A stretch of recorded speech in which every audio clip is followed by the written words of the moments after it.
الحمد لله وكفى والسلام على عباده الذين اصطفى أما بعد قال الله تبارك وتعالى في القرآن المجيد والفرقان الحميد فأعوذ بالله من الشيطان الرجيم بسم الله الرحمن الرحيم كل نفس ذائقة الموت وقال النبي صلى الله عليه وسلم الدنيا سجن المؤمن وجنة الكافر أو كما قال عليه الصلاة والسلام صدق الله العظيم وصدق رسوله النبي الكريم ونحن على ذلك من الشاهدين والشاكرين والحمد لله رب العالمين.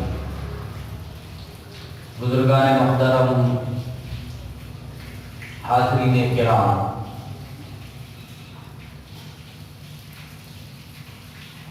دنیا میں بہت ساری چیزیں ہیں جو حقیقت میں موجود ہیں. کچھ لوگ کسی چیز کو مانتے ہیں، کچھ نہیں مانتے، لیکن ایک ایسی چیز ہے جسے دنیا کا ہر ایک بندہ مانتا ہے، ہر ایک جاندار، ہر ایک انسان سمجھتا ہے، اور وہ ہے موت. نبی کریم صلی اللہ علیہ وسلم نے فرمایا کہ تم لوگ موت کا تذکرہ کرتے رہو، یہ دلوں کو صاف کرتا ہے، نرم کرتا ہے، گناہوں سے روکنے والی سب سے بہترین چیز موت کا تذکرہ ہے.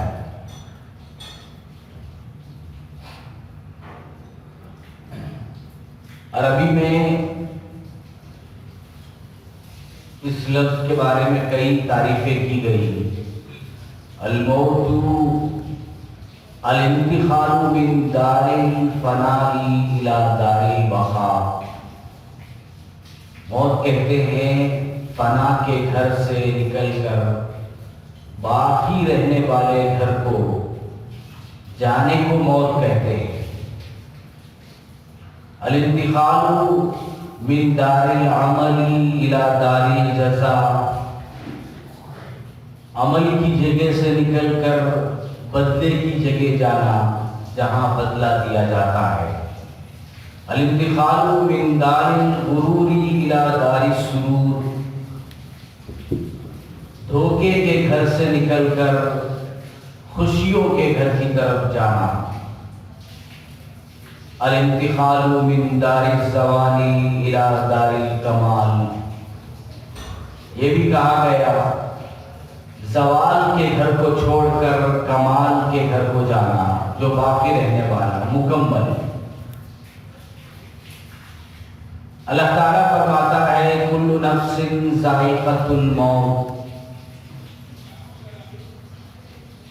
ہر ایک نفس کو، ہر ایک سانس لینے والی چیز کو موت کا مزہ چکھنا ہے. وَإِنَّمَا تُوَفَّوْنَ أُجُورَكُمْ يَوْمَ الْقِيَامَةِ. اور ہم تمہیں تمہارا پورا بدلہ دے دیں گے قیامت کے دن. فَمَنْ زُحْزِحَ عَنِ النَّارِ وَأُدْخِلَ الْجَنَّةَ فَقَدْ فَازَ. جو جہنم سے آگ سے بچ گیا اور جنت میں داخل ہوا وہ کامیاب ہوا. وَمَا الْحَيَاةُ الدُّنْيَا إِلَّا مَتَاعُ الْغُرُورِ. اللہ تعالیٰ فرماتے ہیں کہ دنیاوی زندگی سوائے دھوکے کے کچھ نہیں ہے. یہ سب بتا کر اس کے بعد کی دوسری آیت میں اللہ تعالیٰ نے فرمایا لَتُبْلَوُنَّ فِي أَمْوَالِكُمْ وَأَنفُسِكُمْ. کہ تمہیں ضرور بھی ضرور تمہارے جان اور مال کے امتحان میں ڈالا جائے گا. وَلَتَسْمَعُنَّ وَلَتَسْمَعُنَّ مِنَ الَّذِينَ أُوتُوا الْكِتَابَ مِنْ قَبْلِكُمْ وَمِنَ الَّذِينَ أَشْرَكُوا أَذًى كَثِيرًا. اور یہ بات اللہ تعالیٰ نے نبی کریم صلی اللہ علیہ وسلم نے امت کو پہنچا دی آج سے 1400 سال پہلے. وَلَتَسْمَعُنَّ مِنَ الَّذِينَ أُوتُوا الْكِتَابَ مِنْ قَبْلِكُمْ وَمِنَ الَّذِينَ أَشْرَكُوا أَذًى كَثِيرًا، کہ تم لوگ ضرور بھی ضرور سنو گے غیروں سے، کتاب والے، عیسائی، یہودی، وَمِنَ الَّذِينَ أَشْرَكُوا، مشرکین کفار سے بہت ساری تکلیف کی باتیں. اور یہ آج ہم سن رہے ہیں، دیکھ رہے ہیں، کفار و مشرکین کی جانب سے، یہود و نصارہ کی جانب سے کیسی کیسی باتیں ہوتی ہیں، کیسی کیسی سازشیں کی جا رہی ہیں، کیسے کیسے پلان بنائے جا رہے ہیں.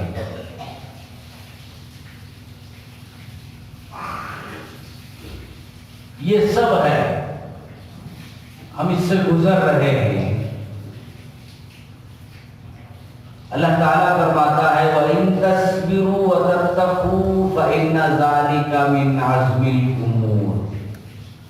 اگر تم لوگوں نے ان باتوں پر صبر کیا اور گناہوں سے بچے رہے تو یہ بڑے کاموں میں سے ہے. من عزم الامور کا مطلب ہے اعلیٰ کاموں میں سے ہے. بہرحال تذکرہ چل رہا ہے ایک ایسی چیز کا جس کے بارے میں کوئی انسان بات کرنا نہیں چاہتا. سب سے اٹل حقیقت ہونے کے باوجود ہم اس کے بارے میں بولنا نہیں چاہتے. لوگ روک دیتے ہیں، ایسی باتیں نہیں کرتے، ایسا نہیں بولتے. جب کہیں موت کا تذکرہ آتا ہے تو کہتے ہیں کہ ایسی باتیں نہیں کرتے، ایسا نہیں بولنا چاہیے، مرنے کے بارے میں نہیں بولنا چاہیے.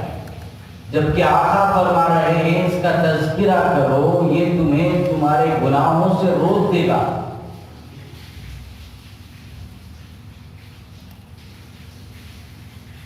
یہ کیوں بنا؟ حضرت موسیٰ علیہ السلام بہت سارے سوالات انہوں نے کیے ہیں اللہ تعالیٰ سے، بے حساب سوالات. انہی میں سے ایک مرتبہ یہ بھی کیا کہ یا اللہ تو نے دنیا میں تکلیفیں کیوں بنائی، سب کو آسانیاں کیوں نہیں دی؟ یا اللہ تو نے بیماریاں کیوں بنائی ہیں، سب کو صحت کیوں نہیں دے دیتا؟ تیرے خزانے میں، تیری طاقت میں کسی چیز کی کمی نہیں ہے. تو چاہے تو کر سکتا ہے، ہر ایک انسان کو صحت دے سکتا ہے. یا اللہ تو نے محنت مشقت کیوں بنایا، راحت سکون اطمینان عطا کر دیتا. کسی کو محنت کرنے کی ضرورت نہیں پڑتی.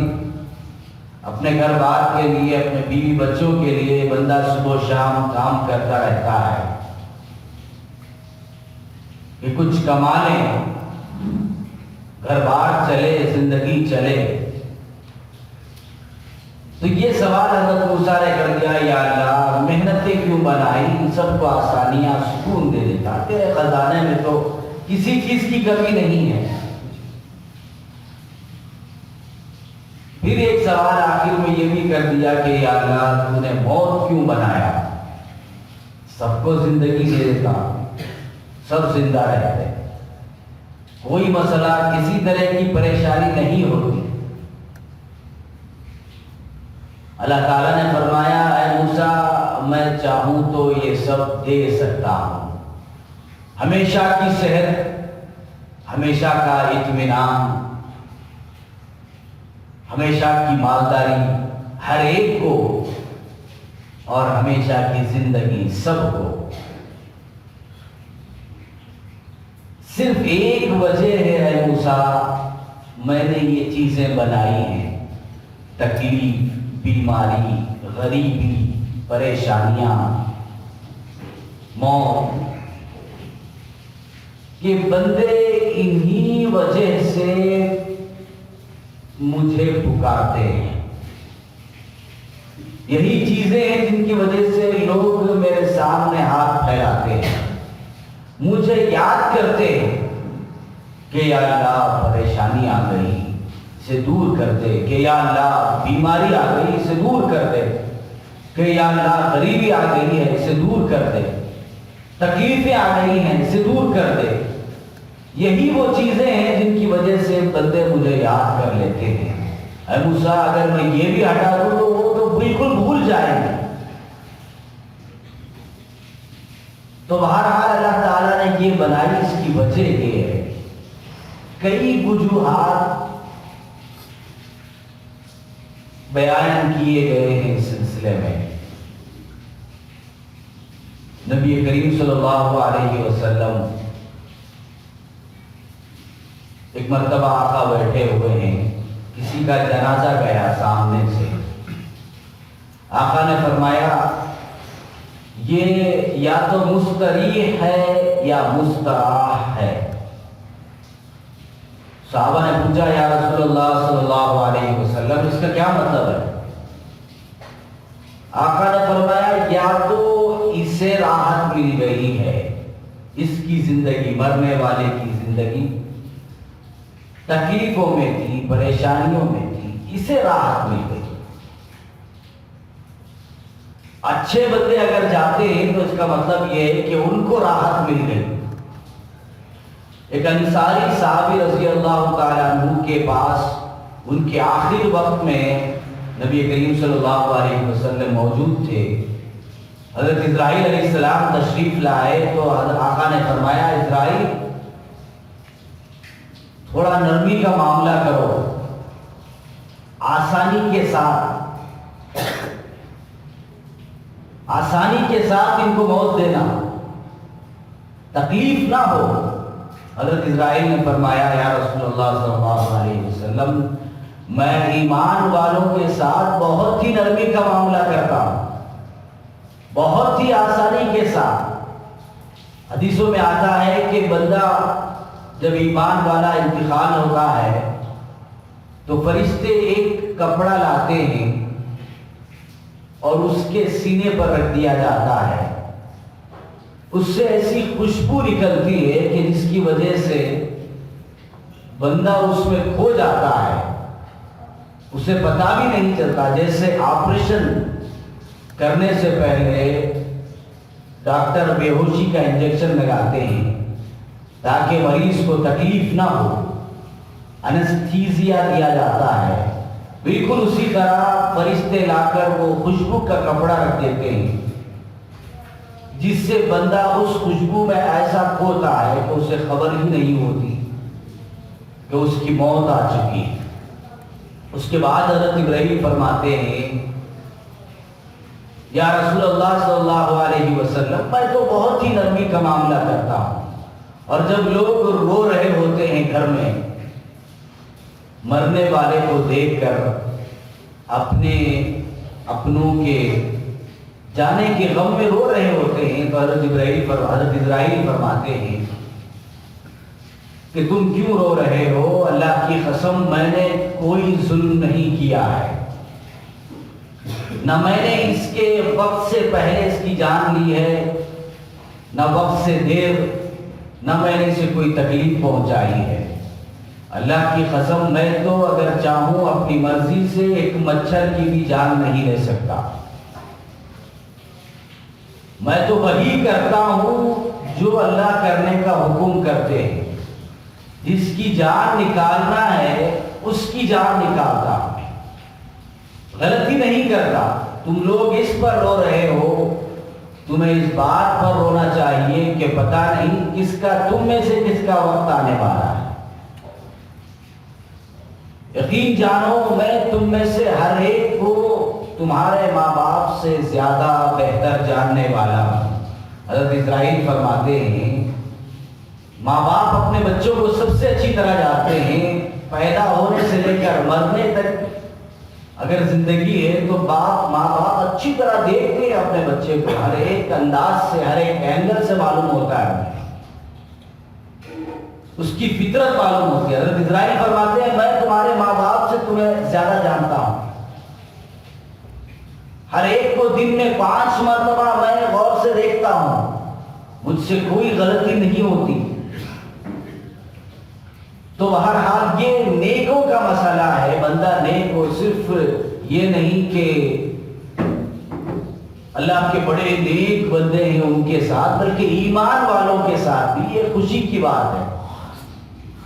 تو آقا نے فرمایا یا تو مستریح ہے جس کے جانے سے اسے خوشی ملی، نیک بندہ تھا، دنیا کی تکلیفوں سے اسے چھٹکارا مل گیا، یا پھر مستراح ہے کہ اس کی وجہ سے دنیا تکلیف میں تھی، اس کے جانے سے اب دنیا کو سکون مل گیا۔ کچھ بندے ایسے بھی ہوتے ہیں کہ لوگ خبر سن کر کہتے ہیں کہ اچھا ہوا مر گیا، خس کم جہاں پاک، کچرا کم ہوا اور دنیا پاک ہو گئی۔ اس کے عذاب، اس کی تکلیفوں سے دنیا محفوظ ہو گئی۔ کچھ ایسے بھی لوگ ہوتے ہیں، اللہ نہ کرے کہ ہم ان میں سے ہوں، بچنا چاہیے، ایسے بندے ہوتے ہیں اللہ کے، لیکن سب کے پاس موقع ہوتا ہے کہ اپنے آپ کو اس کیٹیگری سے باہر نکال لیں۔ تو خیر میں تذکرہ کر رہا تھا کہ اللہ نے بنائی کیوں ہے، یہ موت کیوں بنایا۔ حضرت حسن بصری رحمہ اللہ فرماتے ہیں کہ حضرت آدم علیہ السلام کو پیدا کرنے کے بعد جب زمین پر بھیجا، فرشتوں نے سوال کیا یا اللہ یہ جگہ اتنی چھوٹی ہے، اتنے زیادہ انسان کیسے رہیں گے؟ انہیں معلوم تھا کہ اللہ تعالیٰ تعداد کو بڑھانے والے ہیں، اتنے زیادہ لوگ یہاں کیسے رہیں گے؟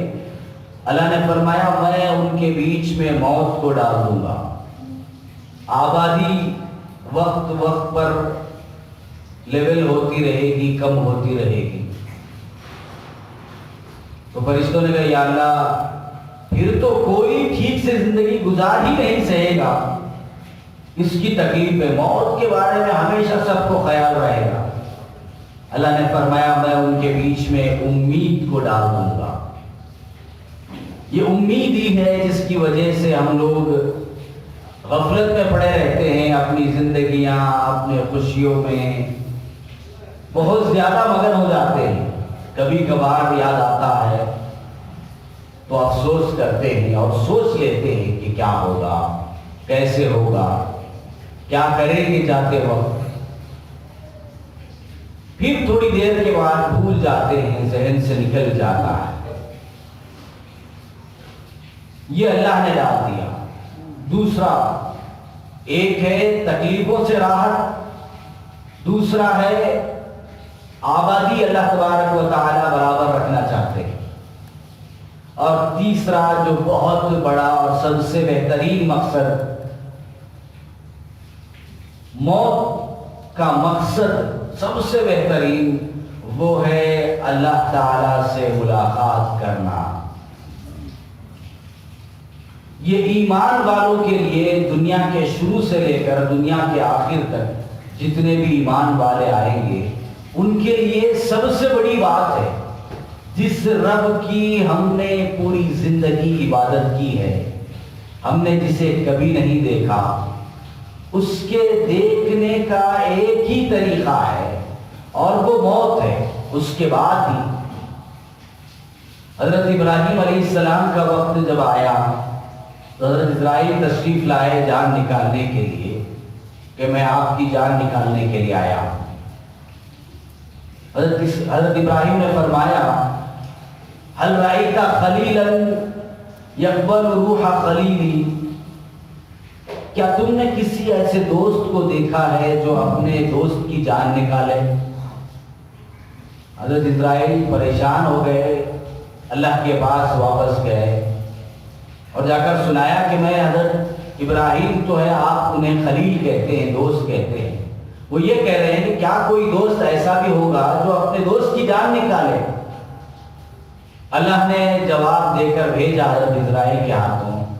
وہ آ کر فرمانے لگے اللہ تعالیٰ فرماتا ہے هل رأيت خليلا يكره لقاء خليلي، کیا تم نے کسی دوست کو دیکھا جو اپنے دوست سے ملنے کو ناپسند کرتا ہے، اپنے دوست کی ملاقات کو ناپسند کرتا ہے؟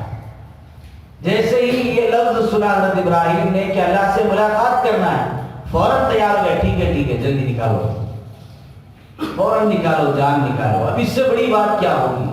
جس کی عبادتیں ہم نے زندگی بھر کی، جس کے سامنے سر جھکایا، ہاتھ پھیلایا، آنسو بہائے،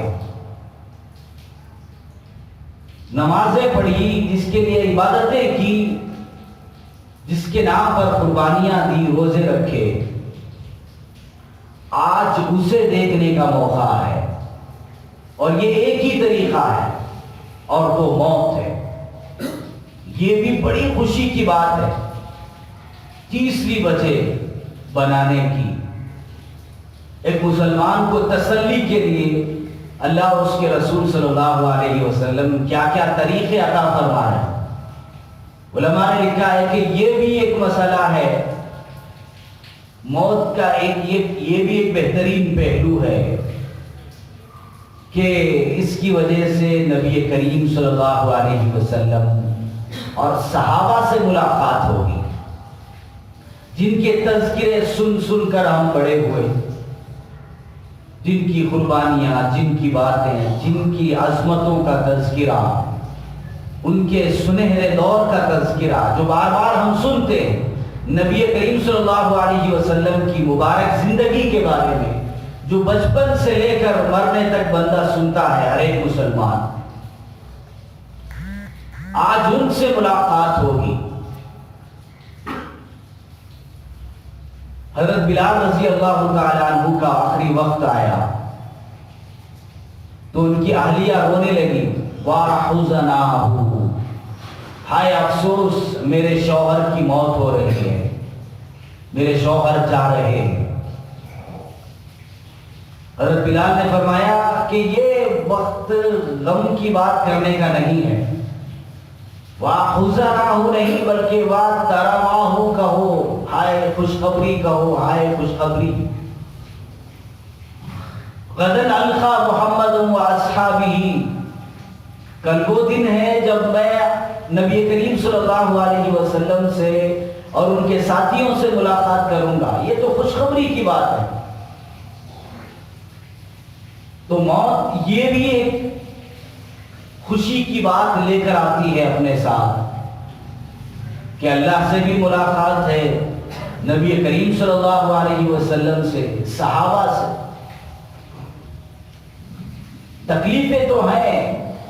نبی کریم صلی اللہ علیہ وسلم کو میں نے پہلے بھی عرض کیا تھا، آپ کے مرض وفات میں کتنی تکلیف تھی.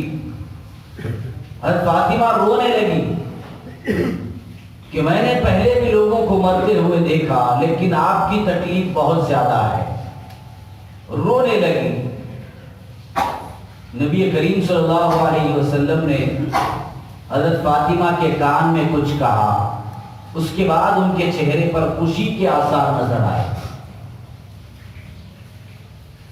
حضرت عائشہ نے پوچھا الگ سے حضرت فاطمہ سے کہ کیا کہا آقا نے؟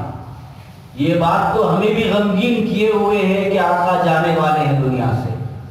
حضرت فاطمہ نے کہا ہاں یہ کہا، اس لیے مجھے رونا آیا تھا. اس کے بعد مجھ سے کان میں کہا کہ فاطمہ تم پریشان مت ہونا، میرے گھرانے میں سب سے پہلے تم ہی آ کر مجھ سے ملو گی. یہ سن کر حضرت فاطمہ کے چہرے پر خوشی طاری ہو گئی. ہم اگر کسی مرنے والے کے قریب بیٹھے ہوئے ہیں اور وہ ہمیں کان میں بلا کر اگر کہے فکر مت کرو تم سب سے پہلے مجھ سے ملنے والے ہو، تو کیا ہمیں خوشی ہوگی؟ چہرے پر مسکراہٹ آئے گی ہمارے کہ میں جانے والا ہوں دنیا سے؟ بالکل نہیں. ہمارے سامنے بہت کچھ پھرنے لگے گا. آنکھوں کے سامنے الگ الگ لوگوں کو الگ الگ چیزیں پھرنے لگے گی. کسی کے سامنے مال، کسی کے سامنے اولاد، بیوی بچے، کسی کے سامنے اپنا گھر، بڑے بڑے جائیداد، کسی کی اپنی تجارت. اور اچھے بندے ہیں تو انہیں اپنے اعمال یاد آئیں گے کہ میں نے جو کچھ کیا اب اس کا حساب دینا پڑے گا. اس سے فرار کا کوئی راستہ نہیں. یہاں تو ہم اٹک چکے ہیں. موت ایسی ہی چیز ہے، جدائی. الموت الذی یفرق بین البنات والامہات، یہ بھی تعریفیں کی علماء نے. موت وہ ہے جو بیٹیوں کو ماں سے جدا کر دیتی ہے. الموت الذی یفرق بین الاخوۃ والاخوات، موت وہ ہے جو بھائیوں کو بہنوں سے جدا کر دیتی ہے. الموت الذی یفرق بین الزوج والزوجہ، موت وہ ہے جو میاں بیوی کو ایک دوسرے سے جدا کر دیتی ہے. الموت الذی یفرق بین الدیار، جو علاقوں کو الگ کر دیتی ہے، اپنے محلات سے لوگوں کو دور کر دیتی ہے. الموت الذی عامل القبور، موت وہ ہے جو قبروں کو آباد کرنے والی ہے. شہر آباد ہوتے ہیں، علاقے آباد ہوتے ہیں، دکانیں آباد ہوتی ہیں، لیکن موت وہ ہے الذی عامل القبور، قبروں کو آباد کرنے والی. ذنون مصری رحمۃ اللہ علیہ سے کسی نے پوچھا، ایک سپاہی نے، کہ بتاؤ شہر کا راستہ کس طرف ہے؟ انہوں نے اشارہ کر دیا اس طرف جاؤ. تھوڑی دیر کے بعد وہ غصے میں وہاں سے لوٹا، کہنے لگا کہ میں نے شہر کا پوچھا تھا، تم نے قبرستان کا پتہ بتا دیا. یہ کیا مذاق ہے؟ تم ایک سپاہی کے ساتھ مذاق کر رہے ہو. انہوں نے کہا کہ شہر وہ ہے جسے آباد کیا جاتا ہے، اور میں نے شہروں سے لوگوں کو نکل کر یہاں آباد ہوتے دیکھا ہے، اور یہاں سے آج تک کوئی واپس نہیں گیا. تو اس کا مطلب یہ سب سے بہترین شہر ہے، سب سے اچھا شہر ہے جہاں سے کوئی واپس نہیں جاتا. یعنی ان کی نظر میں ہمیشہ بہرحال وہ کوئی جھوٹ بولنے والے نہیں تھے. بہت لوگوں، کچھ لوگوں کی نظر میں، بزرگان دین کی نظر میں موت ہمیشہ سامنے کھڑی رہتی ہے، وہ نکلتی نہیں ہے ان کے ذہن سے. کر لے جو کرنا ہے آخر موت ہے، ایک دن مرنا ہے آخر موت ہے. یہی شاعر نے کہا، دعائیں کر لو دوائیں کر لو مگر فنا سے نہ بچ سکو گے. کہ لکھنے والے نے لکھ دیا ہے کہ سب مریں گے تو سب مریں گے. یہ یاد رکھنے کی چیز ہے، یہ بندے کو سنجیدہ کر دیتی ہے. اس کا مطلب یہ نہیں کہ بندہ 24 گھنٹے موت کو یاد کرے، لیکن یاد کرتے رہنا ہے تاکہ گناہوں سے بھی بچے. آقا نے فرمایا یہ دلوں کو نرم کرنے والی، دل کے زنگ کو دور کرنے والی ہے. گناہوں کی وجہ سے دل پر زنگ لگ جاتا ہے جیسے لوہے پر لگتا ہے. پانی کی وجہ سے، آقا نے فرمایا گناہوں کی وجہ سے دلوں پر زنگ لگ جاتا ہے. اس کا دور کرنے کا طریقہ یہی ہے کہ یا آپ قرآن پڑھتے رہیں یا پھر موت کو یاد کرتے رہیں. یہ دل کے زنگ کو دور کرنے والی ہے. یہ ایسی حقیقت ہے جس سے کوئی چھٹکارا نہیں. بہت سارے دنیا میں ایسے لوگ گزرے ہیں جو اس پر قابو پانا چاہتے تھے اپنے مال، اپنی طاقت سے. آج بھی موجود ہے دنیا میں. جیف بیزوس، جو لوگ جانتے ہیں معلوم ہوگا، امیزون کمپنی ہے بہت بڑی، اس کا مالک ہے. دنیا کے ٹاپ 10 کروڑ پتیوں میں سے ایک ہے. 10 لوگوں کی لسٹ میں اس کا نام آتا ہے. وہ بھی ان لوگوں میں سے ہے جو موت کو ٹکر دینا چاہتا ہے کہ کسی طرح موت ٹل جائے. کسی طرح امورٹل کہتے ہیں، امورٹل اسے کہا جاتا ہے جو ہمیشہ زندہ رہنے والا. وہ حاصل کرنا چاہتے ہیں. کوئی ایسی مشین بنائی جائے، کوئی ایسی دوا بنائی جائے کہ بندہ ہمیشہ جوان رہے اور ہمیشہ زندہ رہے. اربوں ڈالر ہیں اس بندے کے پاس، لیکن دن بدن آپ اس کی تصویریں دیکھیں، سر سے بال گرتے جا رہے ہیں، بوڑھا ہوتا جا رہا ہے. حضرت میمون ابن مہران رضی اللہ تعالیٰ عنہ فرماتے ہیں میں ایک مرتبہ نبی کریم صلی اللہ علیہ وسلم کے پاس گیا. آقا ایک بندے کو بٹھا کر نصیحت فرما رہے تھے کہ دیکھو 5 چیزوں کو غنیمت سمجھو 5 کے آنے سے پہلے. فرصت کو غنیمت سمجھو کام آنے سے پہلے. آپ کاموں میں لگ گئے، بہت ساری محنتیں شروع ہو گئی. ایک وقت ہوتا ہے بندے کا جب فرصت ہوتی ہے، مزے میں رہتے ہیں، اب ان کو بیکار کاموں میں صرف کرنا ہے. پھر آقا نے فرمایا صحت کو غنیمت سمجھو بیماری سے پہلے. صحت مند ہے یہ غنیمت ہے، مجھے جو کام کرنے ہیں، جو کچھ کرنا ہے، اپنی صحت کو بچانا بھی ہے، محنتیں بھی کرنی ہیں، سب کچھ. بیمار آدمی کیا کر سکتا ہے؟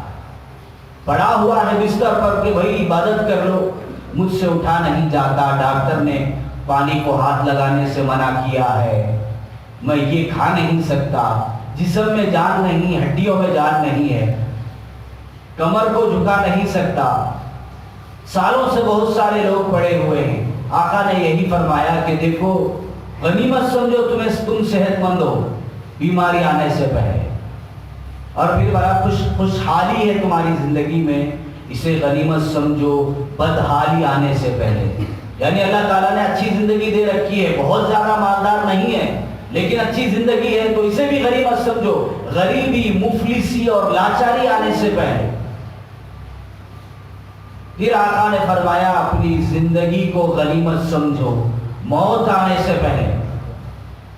جگہ جی لگانے کی دنیا نہیں ہے، یہ عبرت کی جا ہے تماشا نہیں ہے.